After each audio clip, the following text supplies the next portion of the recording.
नमस्कार। इस वक्त हम पहुंचे हैं ईस्ट पटेल नगर के 7 ब्लॉक में स्थित श्री सत्य धर्म मंदिर में, जहां पर अभी कथा का वाचन हो रहा था और स्वामी कामेश्वरानंद जी वेदांता आचार्य जो कि यहां पर उपस्थित हैं गद्दी पर, और आइए उन्हीं से जो है उनकी वाणी हम सुनते हैं हमारे दर्शकों के लिए। आचार्य जी बहुत नमस्कार, आपको बहुत प्रणाम जी। बताएं दर्शकों को, भक्तों को कुछ ज्ञान की बातें। आज पूज्य हेमराज जी महाराज चिदाकाशी का जन्म उत्सव है। उसी उपलक्ष्य में हम लोगों ने यहाँ संत समागम रखा। गोस्वामी तुलसीदास जी बोलते हैं कि संत समागम हरि कथा तुलसी दुर्लभ दोए, सुतदारा यरु लक्ष्मी पापी के भी होए। तो हम लोगों ने यही चर्चा किया कि संतों का समागम और भगवान की कथा, ये 2 चीज़ें दुर्लभ है जगत में। बाकी सुत का मतलब पुत्र, दारा पत्नी और धन संपत्ति, ये प्रारब्ध के अनुसार सबको प्राप्त हो जाते हैं। आहार निद्रा भय में थुनंच सामान में तत्पशुभिर्भ नारायणम। भोजन करना, संतति की प्राप्ति, निद्रा, भय, डर, ये सब स्वाभाविक रूप से प्राकृतिक रूप से सबको मिलता है। लेकिन जो संतों का समागम है, इससे क्या लाभ है? तो जैसे पशु पक्षी कुछ समय के बाद मोह ममत्व से छूट जाते हैं, लेकिन मनुष्य का एक ऐसा जीवन है 80, 90, 100 साल तक रहे, फिर भी पुत्र की, पौत्र की, सबकी चिंता उसको सताती रहती है। तो बीच बीच में ऐसे महापुरुष इस धराधाम पे अवतरित होते हैं जो सद्गृहस्थों को, मनुष्यों को उपदेश देते हैं, और इन उपदेशों के द्वारा मनुष्य सद्मार्ग पे चल के और अपना जो जीवन का लक्ष्य है, हम लोग 80, 90, 100 साल तक के लिए इस धराधाम पे, पृथ्वी पे आए। कहाँ से आए, कहाँ जाना है, इसको शंकराचार्य जी बोले कि कस्त्वम को हम कुत आ जाता। हम लोगों ने कभी विचार नहीं किया। 80 वर्ष की उम्र हो गई, 70 वर्ष की उम्र हो गई, किसी की 60 की हो गई, लेकिन कोई विचार नहीं करता कि कस्त्वम को हम कुत आ जाता, हम कहाँ से आए और कहाँ जाना है। तो इसके लिए भगवान श्री कृष्ण भगवद गीता में बोले कि ममई वांसो जीवलोके जीवभूतः सनातना।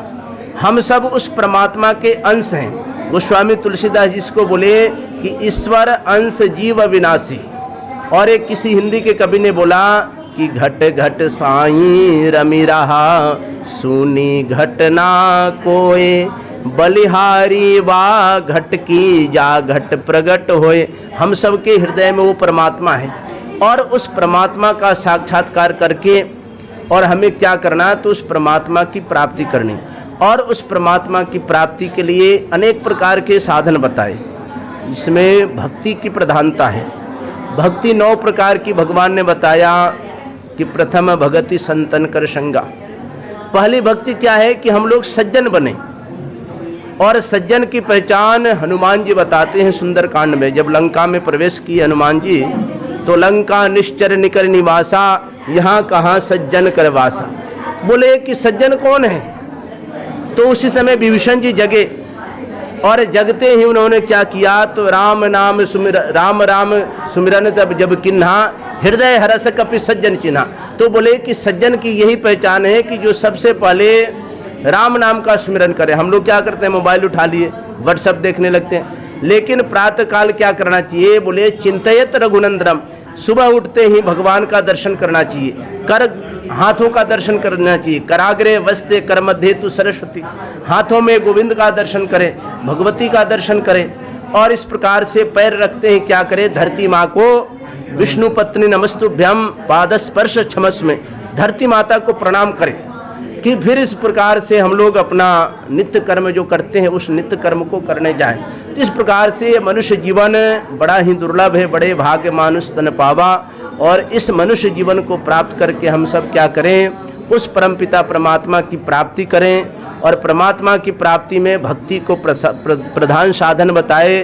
तो ऐसा जो ये सत धर्म मंदिर ईस्ट पटेल नगर में 7 ब्लॉक में जो हम लोगों ने ये आज सदगुरु हेमराज चिदाकाशी महाराज के जन्म दिवस के उपलक्ष्य में अनेक प्रकार के संतों का समागम हुआ और संतों ने यही उपदेश दिया कि उमा कहूँ मैं अनुभव अपना, सत हरि भजन जगत सब सपना। भगवान शिव अपने जीवन का अनुभव बताते हैं कि जीवन का अनुभव क्या है, तो ये जगत स्वप्न की तरह है। सपना 1-2 घंटे के लिए देखते हैं और ये जो स्वप्न है संसार कैसा है, 80-90 जितने वर्ष तक जीवित रहता आदमी उतने वर्ष तक इस जीवन को देखता है और मरने के बाद जैसे आंखें बंद हुई सारा इस प्रकार से बेगाना हो गया, कोई साथ जाने वाला नहीं। सब सगे संबंधी बोलेंगे ले जाओ जल्दी निकालो, बदबू आएगी, सड़ जाएगा, बैक्टीरिया फैल जाएगी, हटाओ जल्दी दूर करो। जीते जी सब आदर सम्मान करते हैं, राम राम करते हैं। मरने के बाद इस प्रकार से सब जगह एक श्लोक आया गरुड़ पुराण में कि धनानि भूमौ पशवस्य गोष्ठ, धन संपत्ति भूमि में गड़े रह जाएंगे। पहले सोने चांदी के सिक्के होते थे, दीवार में मिट्टी में गाड़ के रखता था आदमी, तो धन संपत्ति भूमि में पड़े रह जाएंगे। और बोले धनानि भूमौ पशव, पशुओं को भी धन बोलते थे, गो धन गज धन वाज धन और रतन धन खान। कबीरदास जी बोले कि गोधन, गाय पाल लिए 50-100, गोधन धन, गज मतलब हाथी, हाथी को तो वैसे बोले जिंदा हाथी, लाख का मरा हाथी 1.25 लाख का। गोधन गज धन वाजी, वाजी मतलब घोड़े, घोड़ों को भी धन बताए। तो ये धन संपत्ति अपने स्थान पे पड़े रहते हैं, गाय गौशाला में पड़ी रह जाएगी, घोड़े अस्तबल में पड़े रह जाएंगे। धनानि भूमौ पशवस्य गोष्ठी, नारी गृह द्वार सुता श्मशाने। पति के लिए पत्नी कहाँ, घर के दरवाजे तक, श्मशान में नहीं जाती थी, वहीं खड़ी होकर के रोती रहेगी। त्रिया रोए 13 दिन तक, माता रोए जन्म जन्म को, बहना रोए 6 मासा, त्रिया रोए 13 दिन तक, फिर नया घर वासा। तो ये सगे संबंधी कब तक, तो बोले घर के दरवाजे तक। और पुत्र को बोले पुत्र कहाँ तक साथ देगा, बोले सुता श्मशाने। भाई बंधु कहाँ तक साथ देंगे, श्मशान घाट तक। और पुत्र के लिए बोलिए मुखाग्नि जब तक नहीं देता है, कि मुखाग्नि क्रिया होती है, मुखाग्नि जब आग लगा देगा और पुत्र भी इस प्रकार से वापस आ जाता है। अब बोले कि शरीर की कितनी सेवा की हम लोगों ने, बड़े अच्छे साबुन से नहलाए धुलाए, अच्छे तेल से मालिश किए, काजू बादाम खाकर एक्सरसाइज किए और मजबूत शरीर को किए। ये शरीर कब तक साथ देता है, तो बोले कि देहश्चितायाम परलोक मार्गे। जैसे इस प्रकार से अग्नि लगाए, चिता के ऊपर रखे, अग्नि लगाए, जल करके ये शरीर कंचन जैसी काया जल गई। हाड़ जले जैसे लकड़ी, केस जले जैसे घास, और कंचन जैसी काया जल गई, कोई ना आया पास। कंचन मतलब सुवर्ण, सोने के समान हष्टपुष्ट शरीर जल जाता है, कोई ना आया पास। तो पास बोले साथ क्या जाता है, तो धर्मानुगो गच्छति दीवय का, कर्मानुगो गच्छति। हम लोगों ने जो कर्म किया, रावण इतने ऊंचे कुल में उत्पन्न हुआ, लेकिन कर्म बुरा किया तो आज लाखों वर्ष हो गए हम लोग पुतला बना के आग लगा देते हैं। और भगवान राम दशरथ के पुत्र के रूप में आए, एक राम दशरथ का बेटा, एक राम घट घट में लेटा, एक राम से जगत पसारा, एक राम जगत से न्यारा। तो भगवान राम आए और उन्होंने श्रेष्ठ कर्म किया, हनुमान जी ने श्रेष्ठ कर्म किया। आज हम लोग भगवान राम की, हनुमान जी की मूर्ति लगाकर पूजा करते हैं, स्तुति करते हैं, आरती करते हैं, भोग लगाते हैं, प्रणाम करते हैं। क्यों, उन्होंने श्रेष्ठ कर्म किया और श्रेष्ठ कर्मों के कारण ही मनुष्य की पूजा होती है, मनुष्य का मान सम्मान होता है। तो ऐसे पूज्य स्वामी हेमराज चिदाकाशी के जन्म के उपलक्ष्य में हम सब यहाँ पधारे और ऐसे महापुरुषों को हम लोगों ने श्रद्धांजलि अर्पण की। इससे हमें यही शिक्षा मिलता है कि हम अपने जीवन में श्रेष्ठ कर्म करें, अच्छे कर्म करें, अच्छे कर्मों के द्वारा उस परमात्मा की प्राप्ति करें। बोलते कर्म ही पूजा है, योगः कर्मसु कौशलम। अच्छे कर्म करें, हम लोग सदकर्म करें जिसके द्वारा चित्त की शुद्धि हो और उस परमात्मा की प्राप्ति हो।